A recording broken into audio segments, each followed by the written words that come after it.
All right, we have the story of the choosing of David as king.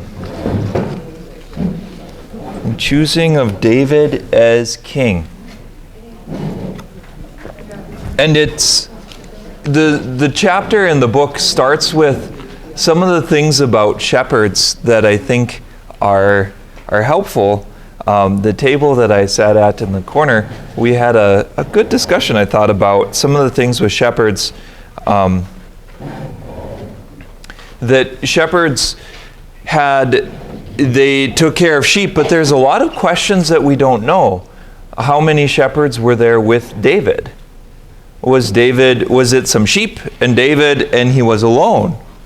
Another piece that came out that I hadn't thought of before is how did they cook? How did they eat? Because sometimes we have this perspective that the shepherds are moving around frequently, and taking sheep to different pastures. Although it's probably, I don't know, who grew up on a farm? You let cattle graze in a field, you can leave them there for, like a week before they eat through it and you have to move them? Or is it longer than that? It depends upon the size of your pasture. Well, let's say an average North Dakota pasture.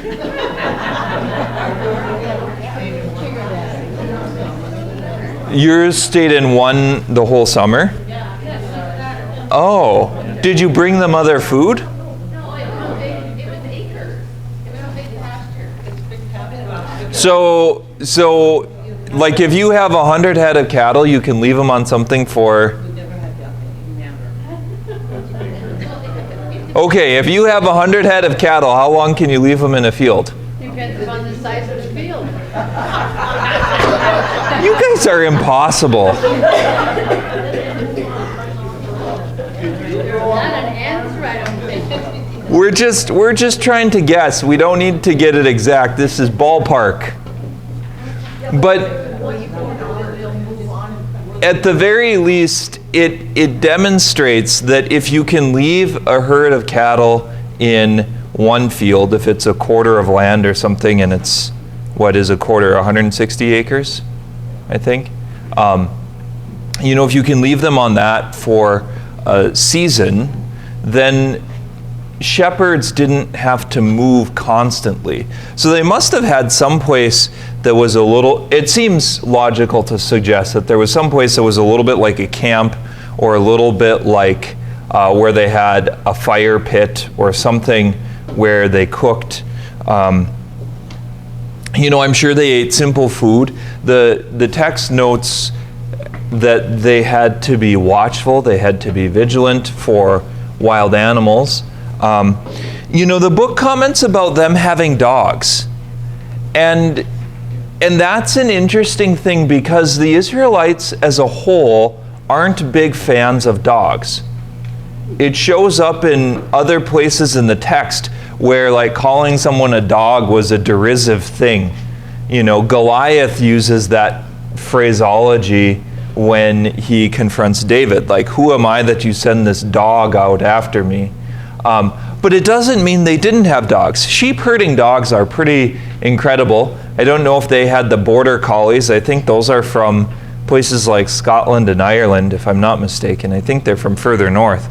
But sheepdogs are pretty impressive at what they're able to do. If you have a good dog, you barely need to move at all because the dog loves chasing sheep. And they corral them and chase them around, and it's pretty incredible, the interaction between shepherd and dog and sheep. But they had some time on their hands as well. We know that the shepherds that come to the birth of Jesus saw angels in the heavens, that they were people that were famous for sort of staring up at the sky, for staring at the stars. Shepherds often made musical instruments, probably to entertain themselves. It seems like there were times where it was boring and they didn't have iPads and they didn't have books to read. that they had to find ways to entertain themselves. So shepherds and flutes go together very often. A flute is basically a hollow tube with holes in it, and the spacing of the holes determines notes. That's the origin of a significant number of musical instruments come out of this kind of thing. They note that David he becomes famous for playing a harp.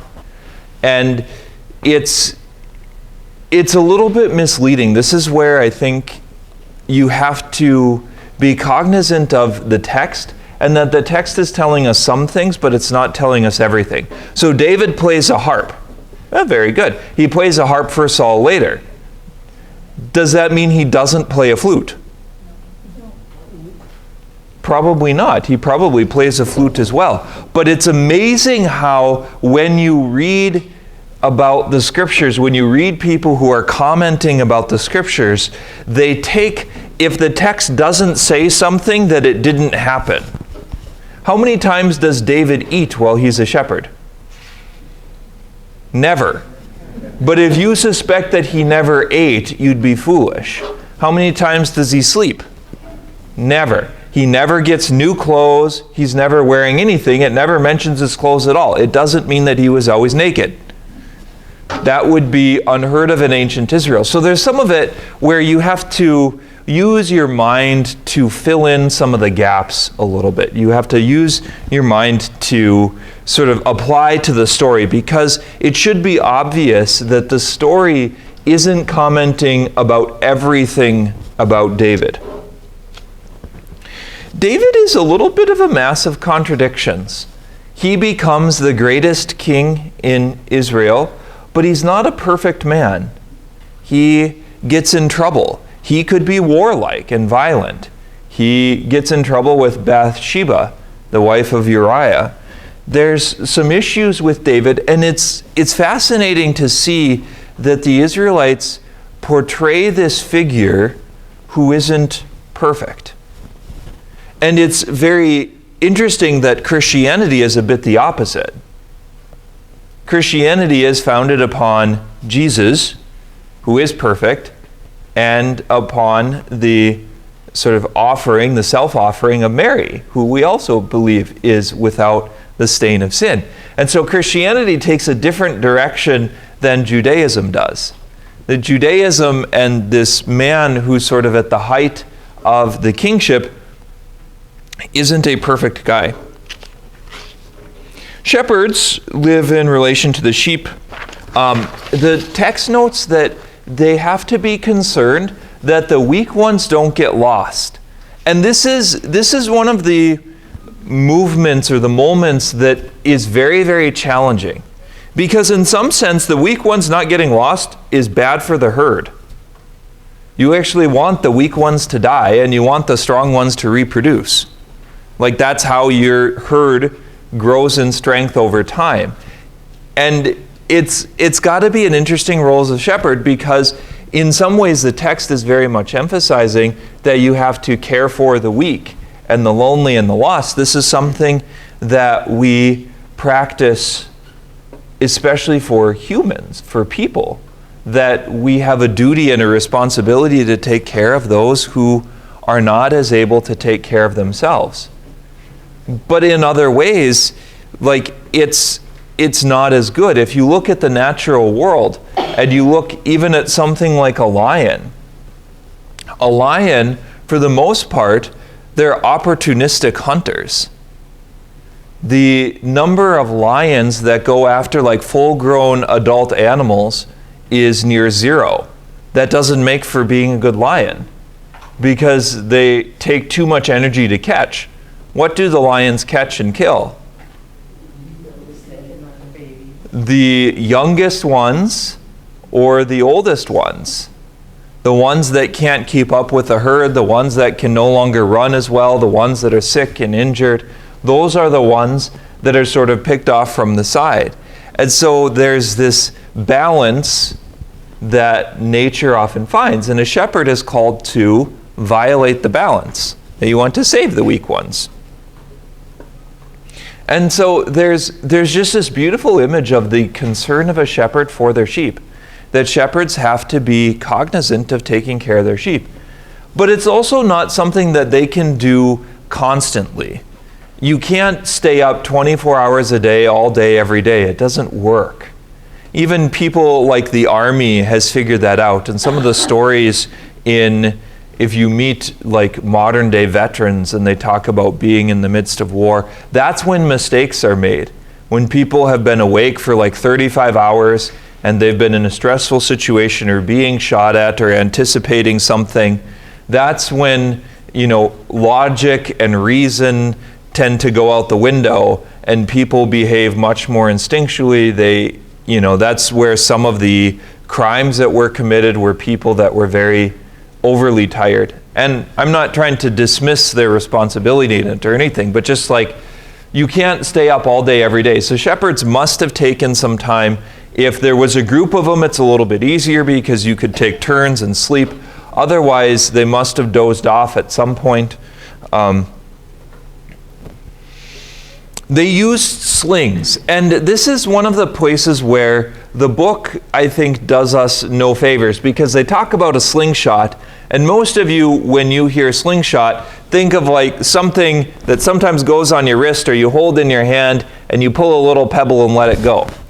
Their slings were longer. They had these cords on them, and then they have like a flat piece of cloth or leather in the middle that you'd put a stone in, and then you'd pull on the cord so it would wrap around the stone. And then they'd whirl it around their head or swing it sideways and then use that to launch it. The cords were probably about 3 or 4 feet long. So it's got some speed. It's a little bit like if you hear a whip and the whip cracks, that end of that whip is moving pretty fast. We know that this is the case in some ways because when David fights Goliath, the stone is thrown quickly enough that it hits him and gets stuck in his head. That's a fast-moving stone. That doesn't usually happen. Even if you're driving, for instance, and you're driving 100 miles an hour, I hope you don't drive 100 miles an hour, but if you do and get hit by a rock, it doesn't usually embed itself in your windshield. It bounces off. If it embeds itself in your windshield, it's going real quick. That's kind of like the story of David. So they were able to throw rocks at great speed, at great velocity. This wasn't just, like little kid slingshot, although even kid slingshots can be pretty dangerous for small animals. And for windows and probably other things. Shepherds had time to think. Taking care of sheep is not something that occupies your mind very well. Sheep are not the most intelligent of creatures. They're relatively legendary for being dumb. They do follow each other off of a cliff. That's one of the things about sheep. Once one goes, they all go. And it can be that one is chasing a butterfly, and pretty soon they're all chasing the butterfly. That's how they tend to behave. And there's something about silence, like that shepherds were probably very in tune with the Lord. They had time to pray, they had time to think, because there isn't a lot of noise in their lives, other than sheep's making noise, but it's not sheep noise and baa or whatever they make can very much drift into the background of your mind. It's amazing how sound can be like that, because some sounds are very, very present and attention grabbing, and other ones you hardly notice at all. In the summer, there's a lot of people who live in these neighborhoods, I suspect, that you barely notice lawnmowers, but when you're outside, you can almost always hear one. They're sometimes distant, but you notice if your neighbor is using their lawnmower, but you don't notice it if someone a couple blocks away is. Or basic car noise. I have an aunt and uncle that live only a block off of They're even half a block off of 25th Street South. And it's amazing. You can sit on their back patio and visit for hours, and eventually you'll be like, oh, there's a car going by. Which is a really strange thought. Because there's always been cars going by. The street has never been completely quiet, except for maybe a minute or two. But, the noise had just faded into the background, sometimes until an ambulance comes by or whatever, like you just don't hear it. Samuel travels to find the king. The Lord tells him that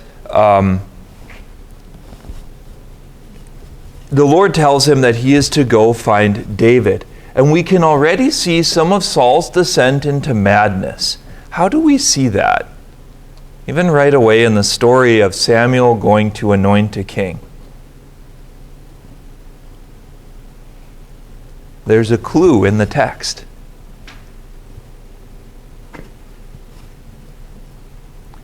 Samuel is afraid when he goes that something is going to happen.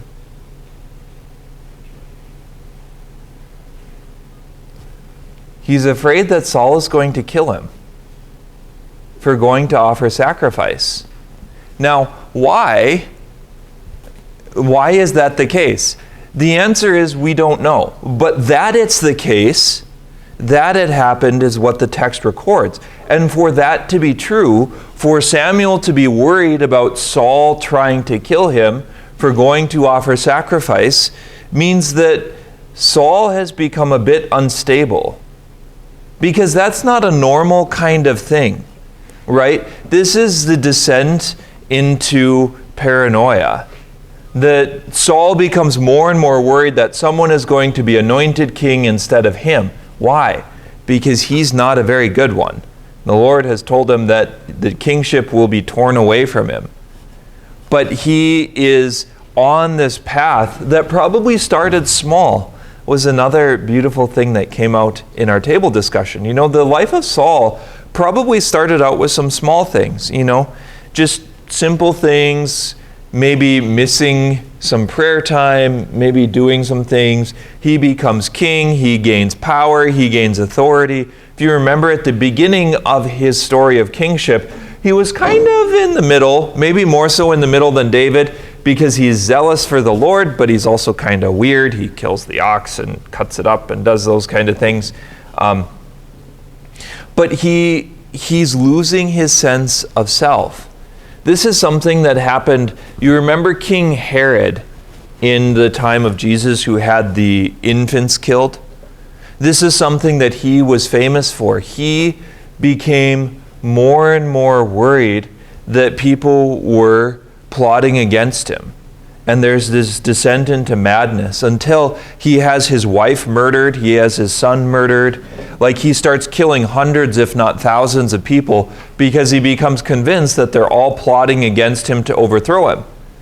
And the sad part from the outside is the more paranoid that someone gets, the more you start to ask some of those questions. If you're a good king and a good ruler and you're doing a good job, people tend not to plot against you to kill you. Sometimes they do because of jealousy or because of other things, the fallen human condition. But for the most part, if you're a good king, they let you be a good king.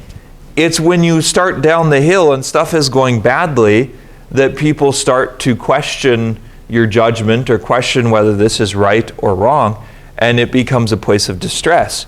So the fact that Samuel feels threatened, and Samuel he has been the leader of the Israelites. He has been the judge of the nation. He's been the one in charge. He's a prophet. He has offered sacrifices on behalf of the people. If he's worried for his life, then things aren't going so well for Saul. So Samuel goes and finds Jesse. He brings an animal to offer sacrifice, and he has a sacrificial banquet. This is very much a setup that's similar to the anointing of Saul. And he sees the sons of Jesse, and he sees the oldest and, is like, wow, this is a strong young lad. This is the one who will lead the country. And the Lord says, nope, Then he's like the next one. Well, this is a good guy. He will eat. Nope. And he goes through 7 sons. Now, that is a particular number that the Jewish people are fond of. Remember that 7 is the number of completeness. David is the 8th son. And so there's like this, it's like he looks through all of the sons of Israel, doesn't find what he's looking for until he finds David, the 8th son. This speaks very much to Jesus. If you remember, Jesus rises on a Sunday, which is the 8th day. There's 7 days in a week, and Jesus rises on the 8th day. It's the beginning of something new. Here, it's like of all the sons of Israel, of all of the children, none of them are the right one until you get to the 8th one. There's something beautiful about that. That kind of meaning is worth pondering. So they wait for David. David means my beloved one. David and Miriam, are probably male and female equivalents. That both of them probably mean something along that line, like my beloved one, the one who is dear to me, something like that. David is ruddy, he has fine appearance and bright eyes. The text actually uses something like that. Most English translations fix it to be he was handsome, but it mentions specifically his eyes, which is an interesting Jewish idiom. If you remember, Jesus talks about several parables where if your eye is sound, then your whole body, your whole being is on the right track. But if your eye is dark or you can't see, then you're lost. So in Jewish culture, there's an idiom that puts a lot of importance on people's eyes and their ability to see. The story of Lazarus and the rich man is the same way. That the rich man doesn't see Lazarus at his gate, even though he's there every day. He has a kind of blindness. So when Samuel sees David, the Lord says, "This is the one," and Samuel anoints him in the midst of his brothers. The commenter, our book, points out that this is probably to highlight there's witnesses, so it's not just something in secret or in quiet, that it can't be denied that Samuel has actually done this. But it's rather interesting because Samuel does this, and then what does he do next? He goes home. And David doesn't seem like he's in a hurry to change anything. And again, that's something very unexpected. It's not, if you were writing the story, you would say, like, David gets anointed king, and then he assumes the kingship. Like, you're anointed king, you assume the kingship, like that should go together, right? In this case, David is anointed king and goes back to being a shepherd. Like, you know, you could imagine his brothers saying, some king you are. Why don't you go be king of the sheep? The Holy Spirit begins to rush upon him. He begins to encounter the love of God, but it seems like he goes back to being a shepherd for a while. And then it notes that when David is anointed king, the Holy Spirit departs from Saul. And Saul starts to be tormented by evil spirits. Now, this is something that I think the text takes in a good direction that's worth reflecting on. That this feeling of being lost, the feeling of guilt, is frequently a result of sin. Not always, but frequently a result of sin. And so one of the first questions that we should ask when we end up in that kind of place is, are there sins that I haven't repented of? Are there things that I need to bring to confession and bring to the Lord and ask for forgiveness, genuinely? Because it's very easy for us to end up off course and doing the wrong thing. But that's one of the first steps. That's not always the answer. Sometimes there are evil spirits that afflict people or things. Sometimes it takes the intervention of a priest and a particular prayer. Certainly using holy water, having blessed objects, having things like getting salt blessed and sprinkling that around. There are some beautiful ways to intervene and to start to bring the authority of the Lord and the grace of God into the situation. But it's also the best cure for this feeling of malaise or this feeling of affliction by evil spirits is God Himself, is the life of prayer, is the life of grace, is living a sacramental life. And so it's amazing because when you feel kind of lonely or you feel kind of depressed, one of the first things that we do is close down and shut off, retreat into ourselves, stay at home, all of those kinds of things. We cut off other people. Sometimes we get busy in distraction, we waste time, that kind of stuff. And it's good to have friends, it's good to have people around us who can point us in the direction that we should actually work on opening our heart more. Sometimes if you feel lonely or you feel afraid or things are kind of tough or you feel depressed, you don't want to go out, but the best thing you can do is spend time with people. Like the cure for loneliness is community and communion, not more alone time. And I say that not to be critical, because I do this, all of us do this very, very readily. We get tired, we don't feel well. Sometimes we have to fight against that interior voice that says, oh, you won't enjoy it. Oh, it's too hard to go out at night. Oh, it's too cold. It's too this, it's too that. And it's like, well, it can be a little bit cold or it can be dark, but it's not that bad. And it's easy to it's easy to get stuck with shadow puppets. But I mean, when you were kids or when you had kids, did you ever do shadow puppets? You make little things with your hand and a flashlight, and on the wall it shows up like a much bigger monster than it is. This is also the case if you ever see like a really close-up picture of what an ant looks like. Ants are terrifying. They have giant fangs and they have hair and they have antennae and they have all these things coming out of them. Like it looks like this monster from a horror movie. And it's actually what ants look like if you see them very much up close.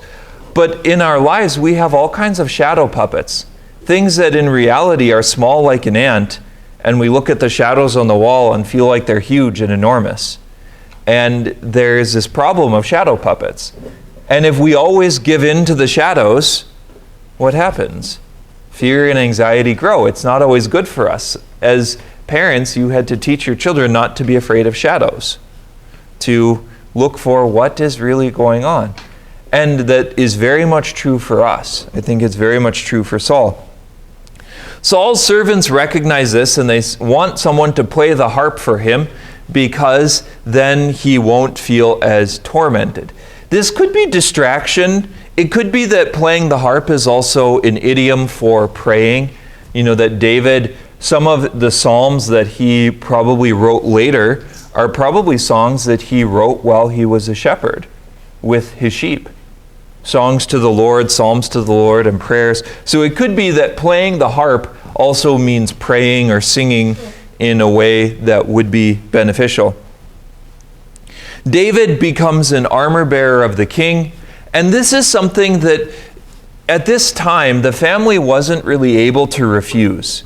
When the king calls, that's it. If he says, I'm taking your sheep, then you lose your sheep. It's the way that kings worked. And if you said no, the soldiers probably killed you. Justice was swift and very often violent. So David plays the harp for Saul. And then it sort of switches to the story of the Philistines. The Philistines are these ancient enemies of Israel. Goliath is the big champion of the Philistines. He's known to be a giant. And there's been a monstrous debate about how tall Goliath is.